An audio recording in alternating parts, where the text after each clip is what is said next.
Imagine pouring your entire life savings, every last dime you have, into buying a business. You follow all the corporate rules, you work exhausting 80-hour weeks, and you sell a product that is beloved by millions of people across the country. Yet, despite your store being packed with customers from morning until night, you are slowly, inevitably going bankrupt.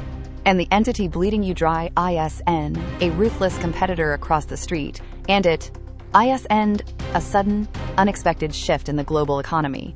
It is the very company whose glowing logo is plastered above your front door. For decades, the public viewed Subway as the healthy alternative to traditional fast food. It was a global behemoth that somehow managed to outpace industry titans like McDonald's and Starbucks to become the largest restaurant chain on the planet by sheer store count. But behind the bright yellow and green branding, behind the incredibly catchy jingles, the high-profile celebrity endorsements, and the powerful illusion of the great American dream, lies what many financial experts consider to be the most predatory franchise system ever designed. This is not just a story about selling sandwiches.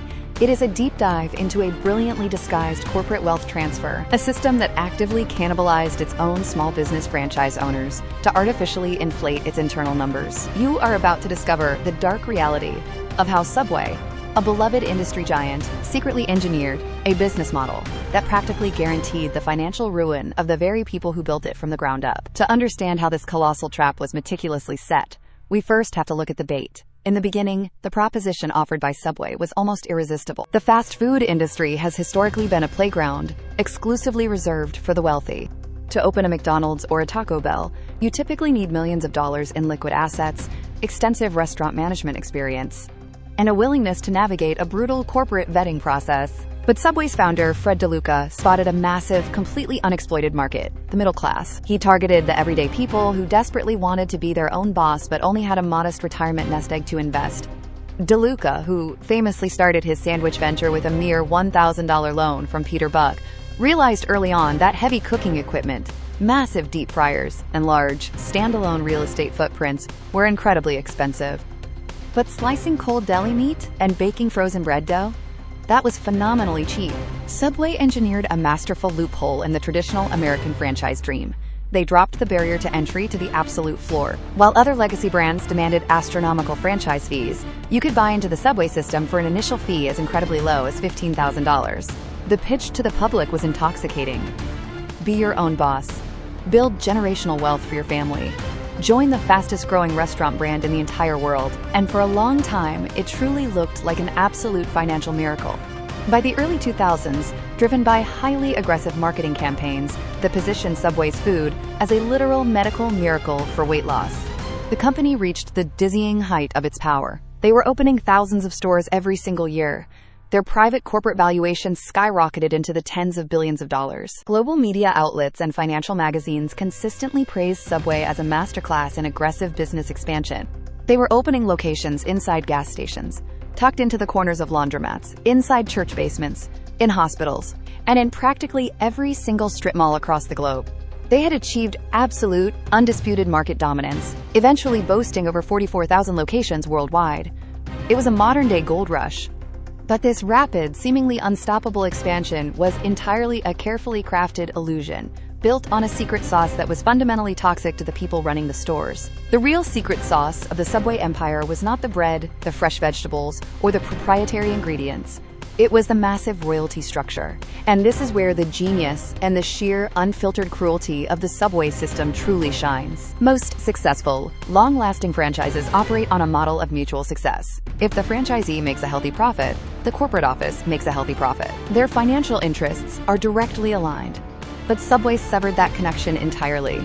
They demanded an absolutely staggering 12.5% cut of gross sales every single week.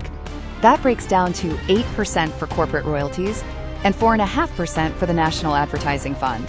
Notice the most important word in that sentence: gross sales, not net profit. This meant that before the franchise owner paid for the food inventory, the labor costs, the rent, the electricity, or even took a single penny home to feed their own family, Subway corporate took their massive cut directly off the top. If a store completely lost money for the month, Subway corporate still made money.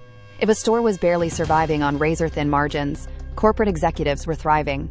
This created a deeply sinister incentive structure at the highest levels of Subway's management. The company did not fundamentally care if a specific location was actually profitable for the owner. They only cared about the total volume of sales across the entire global network. And to maximize that total volume, they needed more stores, thousands and thousands of them. This is when the first signs of trouble began to violently crack the armor of the brand. To fuel this blind growth, Subway deployed a network of regional managers known as development agents. These agents were highly incentivized, often earning a direct cut of the franchise fees and ongoing royalties for every single new store opened in their specific territory. Their sole directive was relentless expansion at all costs. And they deployed desperate, highly manipulative tactics to achieve it. Because there were virtually no territorial protections granted to franchise owners in their incredibly one-sided contracts, development agents began heavily cannibalizing their own network. A hardworking Subway owner who had spent 10 years building a loyal customer base would suddenly wake up to find a brand new Subway location opening directly across the street, or inside the convenience store on the exact same block. When terrified franchise owners complained that this new store would completely destroy their sales and push them into bankruptcy, the development agents would use a dark, psychological extortion tactic. They would tell the existing owner that the new location was going to be built no matter what, but as a professional courtesy, they would allow the existing owner the privilege to buy the new franchise first. It was sheer financial extortion. Buy this second store, take on massive new bank debt, or let a total stranger move in and bankrupt your first store. Thousands of small business owners were forced into bidding against themselves, cannibalizing their own revenue just to protect their deeply vulnerable territory. The escalation grew too massive to contain. The entire system was functioning less like a traditional restaurant chain and more like a predatory, multi-level marketing scheme, ruthlessly extracting wealth from the vulnerable franchisees at the bottom and funneling it to the billionaire owners at the top. The tipping point, the dramatic climax where the grand illusion finally shattered for good, arrived disguised as a brilliant marketing campaign. During the height of a major global economic recession, Subway Corporate launched a legendary promotion offering a massive sandwich for a deeply discounted, highly catchy price point. The infamous $5 footlong. The public went absolutely wild for it. Sales volume exploded across the country as millions flocked to take advantage of the incredibly cheap meal. But behind closed doors, it was an absolute bloodbath for the store owners. Because of steadily rising food and labor costs, many franchise owners were actually losing money on every single $5 footlong they sold. But remember the dark genius of the corporate royalty structure. Subway took their 12.5% cut based on gross revenue, not profit. The promotion generated billions in gross sales, meaning corporate executives were swimming in record-breaking profits, while the small business owners legally bound to honor the promotion were subsidizing the massive financial losses out of their own pockets. They were bleeding to death by 1,000 cuts when terrified franchise owners banded together and begged corporate to end the $5 footlong promotion to save their livelihoods.